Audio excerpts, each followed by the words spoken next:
ओम नमो भगवते वासुदेवाय नमः। आपका अपने चैनल सेवा शिक्षा कथा पर हार्दिक स्वागत है।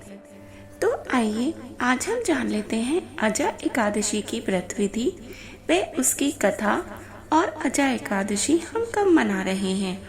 अजा एकादशी इस बार 29 अगस्त 2024 वीरवार को मनाई जाएगी। तो इसके व्रत की विधि अच्छे से जान लेते हैं। दशमी की रात्रि को पूर्ण ब्रह्मचर्य का पालन करें तथा भोग विलास से भी दूर रहें।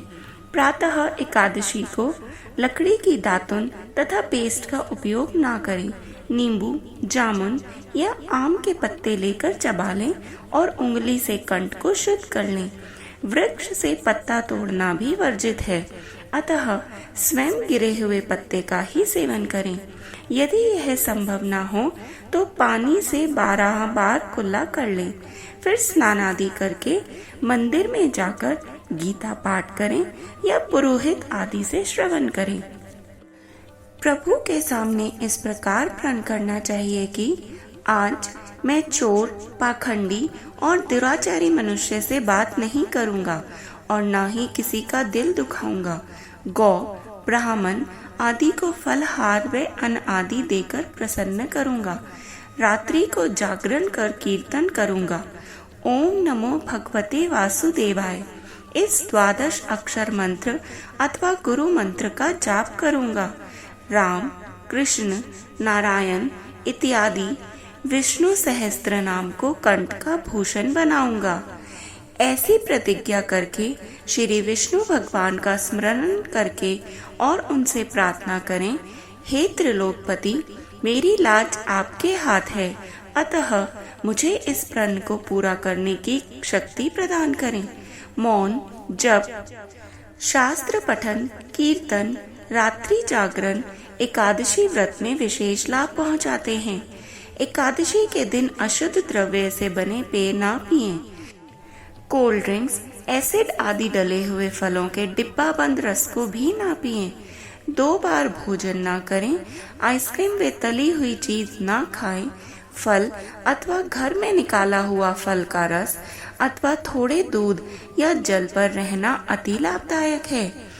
व्रत के दशमी, एकादशी और द्वादशी इन 3 दिनों में कांसे के बर्तन, मांस, प्याज, लहसुन, मसूर, उड़द, चने, कौंद्रो, शाक, शहद, तेल और अत्यंबुपान अर्थात अधिक जल का सेवन, इनका सेवन ना करें।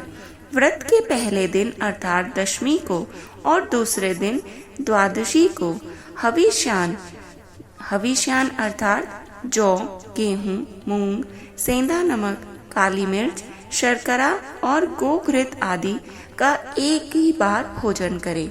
फलाहारी को गोभी, गाजर, शलगम, पालक, कुल्फा का साग इत्यादि का सेवन नहीं करना चाहिए।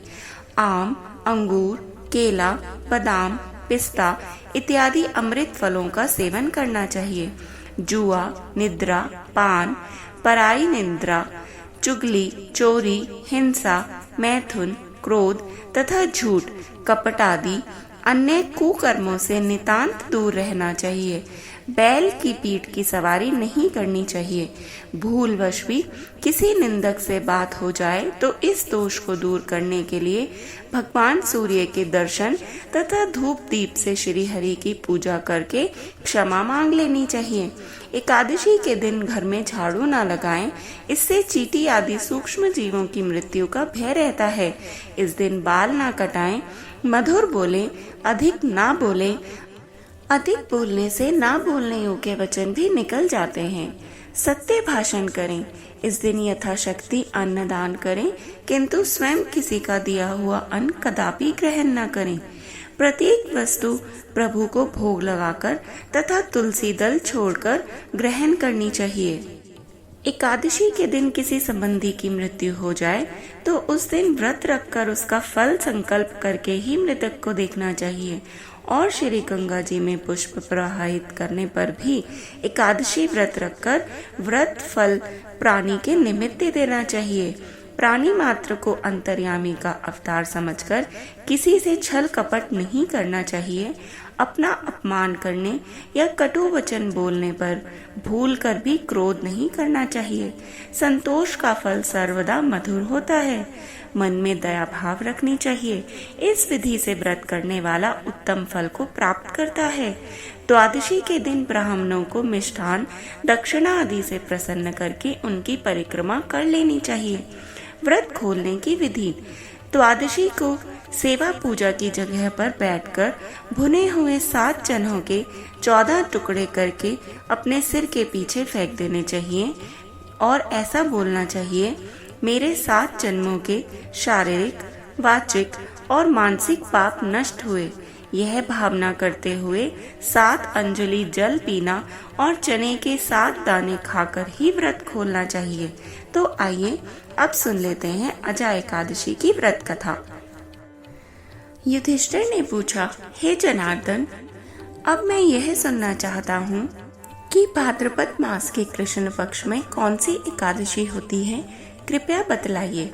भगवान श्री कृष्ण बोले, राजन, एकचित्त होकर सुनो। भाद्रपद मास के कृष्ण पक्ष की एकादशी का नाम अजा है। यह सब पापों का नाश करने वाली बताई गई है। भगवान ऋषिकेश का पूजन करके जो इसका व्रत करता है उसके सारे पाप नष्ट हो जाते हैं।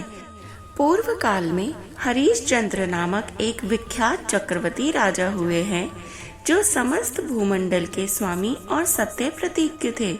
एक समय किसी कर्म का फल भोग प्राप्त होने पर उन्हें राज्य से भ्रष्ट होना पड़ा। राजा ने अपनी पत्नी और पुत्र को भी बेच दिया, फिर अपने को भी बेच दिया। पुण्य आत्मा होते हुए भी उन्हें चांडाल की दास्ता करनी पड़ी। वे मुर्दों का कफन लिया करते थे। इतने पर भी नृपश्रेष्ठ हरिश्चंद्र सत्य से विचलित नहीं हुए। इस प्रकार चांडाल की दास्ता करते हुए उन्हें अनेक वर्ष व्यतीत हो गए। इससे राजा को बड़ी चिंता हुई। वे अत्यंत दुखी होकर सोचने लगे, क्या करें, कहाँ जाऊं, कैसे मेरा उद्धार होगा। इस प्रकार चिंता करते करते वे शोक के समुद्र में डूब गए। राजा को शोकातुर जानकर महर्षि गौतम उनके पास आए।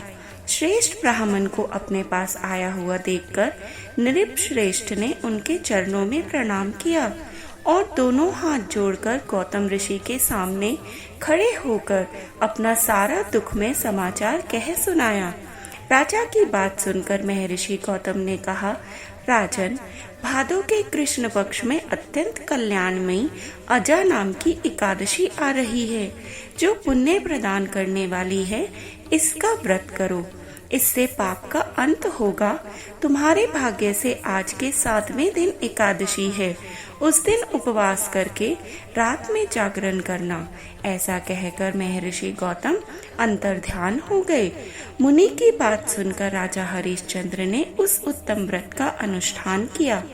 उस व्रत के प्रभाव से राजा सारे दुखों से पार हो गए। उन्हें पत्नी पुनः प्राप्त हुई और पुत्र का जीवन भी मिल गया। आकाश में दुंदुभियां बज उठी। देवलोक से फूलों की वर्षा होने लगी। एकादशी के प्रभाव से राजा ने निष्कंटक राज्य प्राप्त किया और अंत में वे पुरजन तथा परिजनों के साथ स्वर्ग लोक को प्राप्त